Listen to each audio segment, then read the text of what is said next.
I welcome you all to the lecture series on nursery and gardening. In today's lecture, you are going to understand about the hardening of plants, greenhouse, mist chamber, shade house, and glass house. These are the contents of this session. Hardening of plants.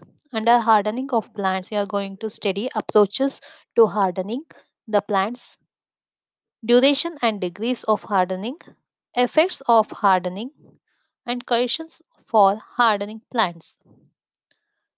Next is greenhouse. Under greenhouse, you are going to study the classification of greenhouse, mist chamber, advantages and disadvantages of mist chamber, shade net house, and last one is glass house.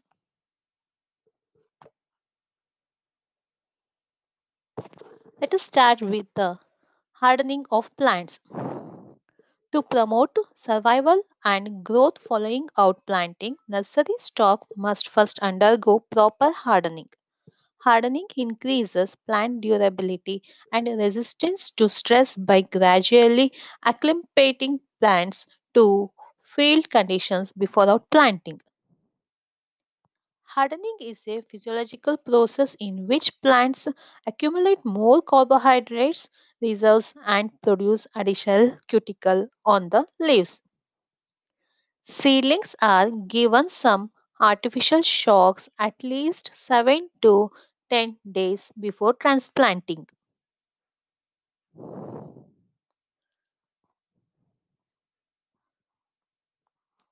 Small shade net houses are required for hardening of nursery plants.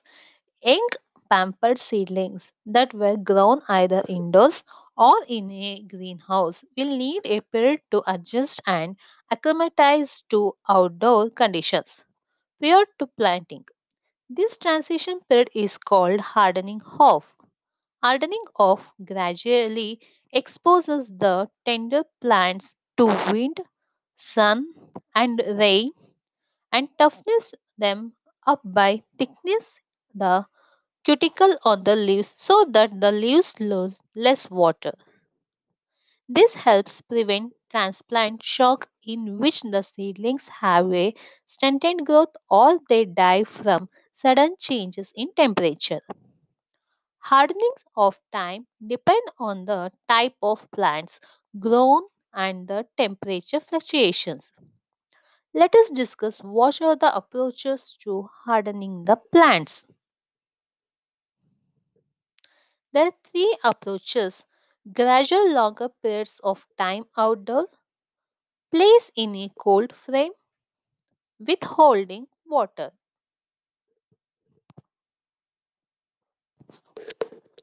The first approach is gradual longer periods of time outdoors. It begins in 7 to 10 days before transplanting date. Place plants in a sheltered, shady spot outdoors. Leave them for 3 to 4 hours. Gradually increase time spent outside by 1 to 2 hours per day. Bring plants back indoors each night. After 2 to 3 days, move the plants into morning and return them to shade in the noon. After 7 days, the plant should be able to stand and bear sun for all day and stay out at night. After 7 to 10 days, plants ready to transplant. This is the first approach. The second approach is placing in a cold frame. Begins 7 to 10 days before your transplant date. Indoor grown plants can be moved and left in a cold frame for hardening off. Turn off heating cables or open the cold frame cover for gradually longer period of time.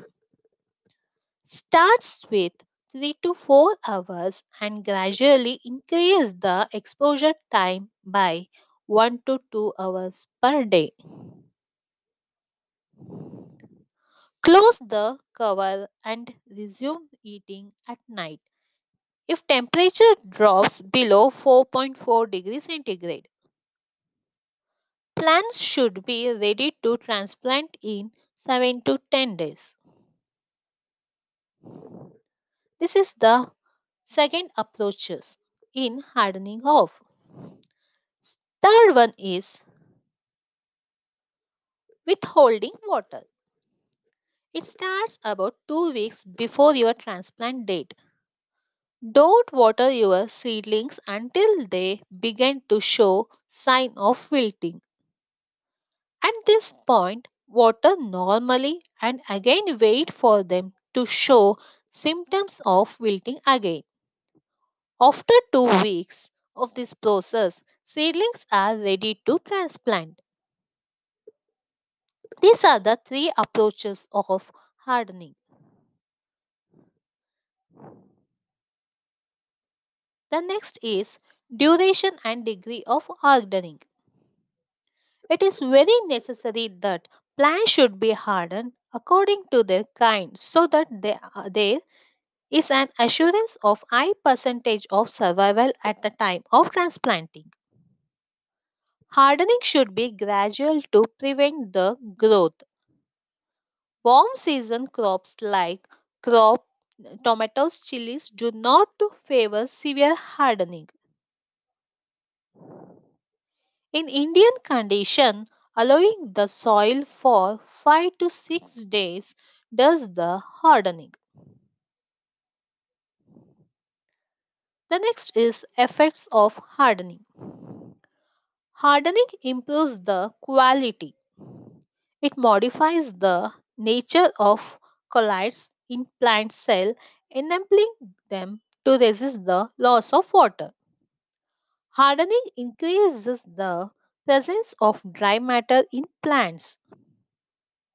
Hardening decreases the percentage of freezable water and transpiration per unit area of leaf. Decreases the rate of growth in plants. Hardened plant can withstand better against unfavorable weather conditions. Hardening of the plants increases the waxy covering on the leaves of cabbage. The next is conditions for hygienic plants. Hardening is not necessary for all transplants. The exception of tomatoes, plants that are susceptible to frost should not be hardened. Overly hardening plants, while withstanding unfavorable conditions, are slow to get started. Plants are hardened for no longer than 7 to 10 days before transplanting to the main field. The next aspect is greenhouse. Greenhouses are frames of inflated structure covered with a transparent material in which crops are grown under controlled environment conditions.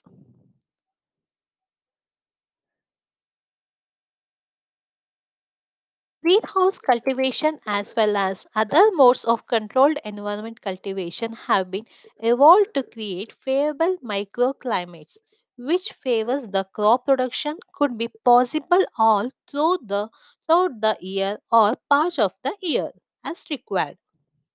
Greenhouses and other technologies are controlled environment plant production are associated with the offspring production of ornamentals and foods of high value in cold climate areas where outdoor production is not possible.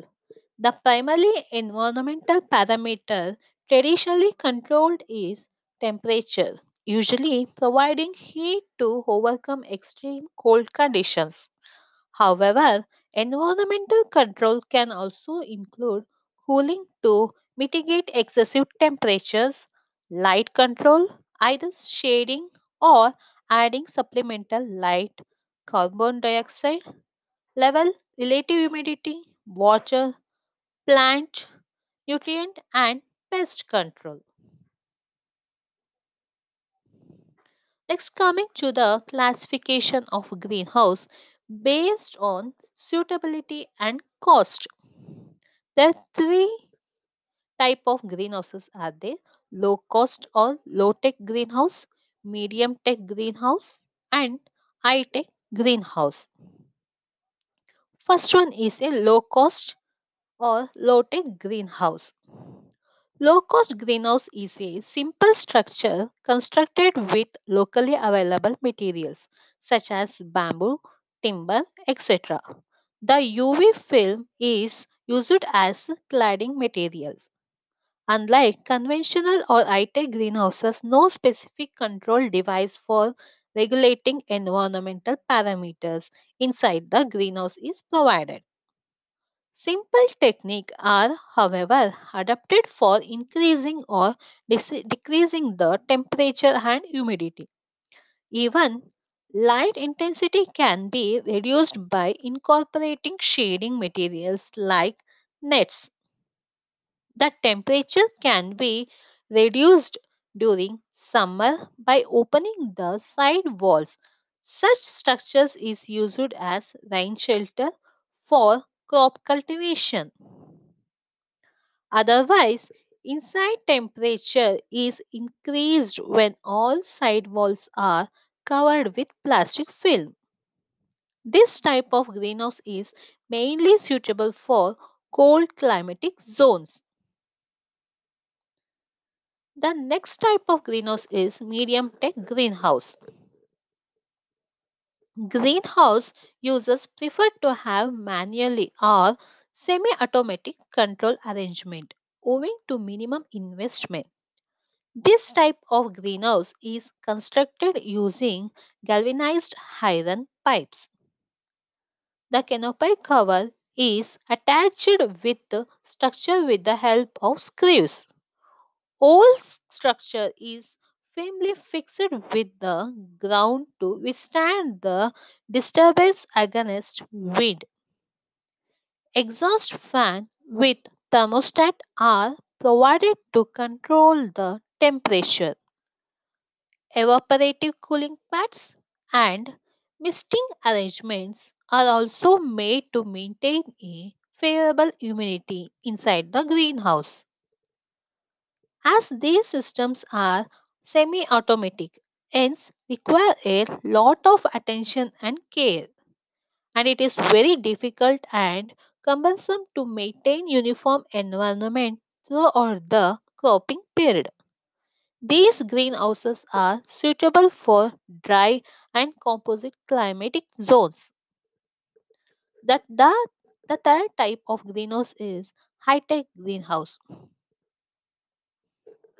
To overcome some of the difficulties in medium tech greenhouse, a high tech greenhouse where the entire device controlling the environmental parameters are supported to function automatically. The next aspect is mist chamber. Enclosed structure in which artificially mist is generated for the propagation of plants or seedlings. In mist chamber, relative humidity is maintained at high level, that is 95%, with the help of misters which sprays water under high pressure. Size of the mist particle lies between 50 to 100 micrometer. High relative humidity facilitates better root initiation and cooling effect prevents the cutting from drying out.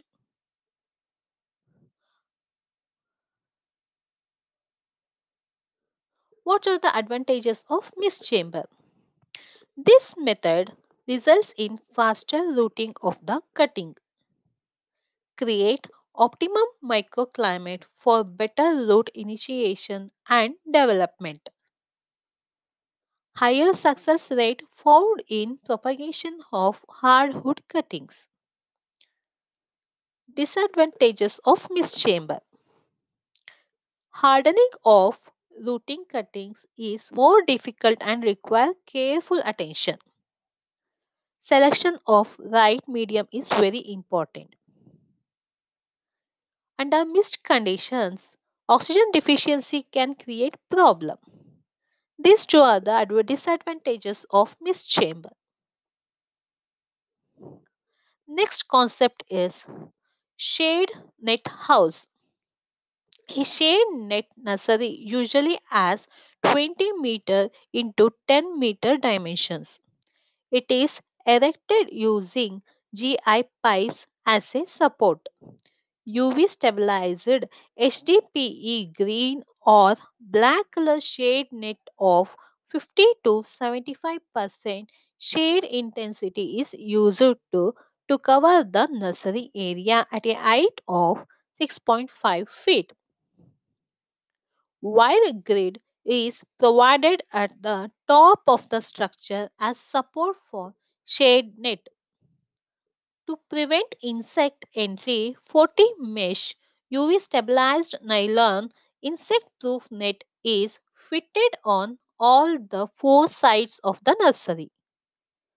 Provision is also made to pull polythene sheet over the pro trays in the event of rainfall by way of making low tunnel structure.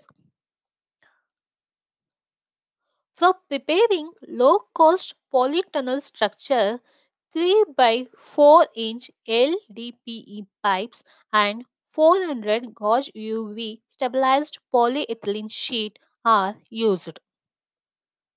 Sometimes bamboo poles and poly sheets may also be used.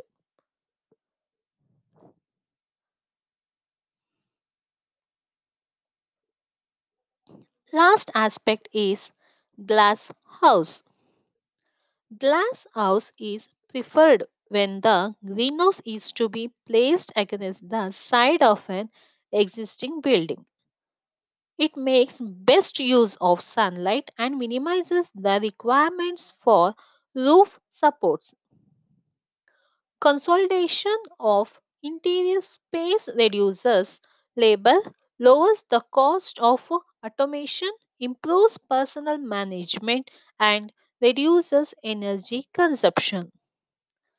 Glass greenhouse is seldom used today because they are not adaptable to automation.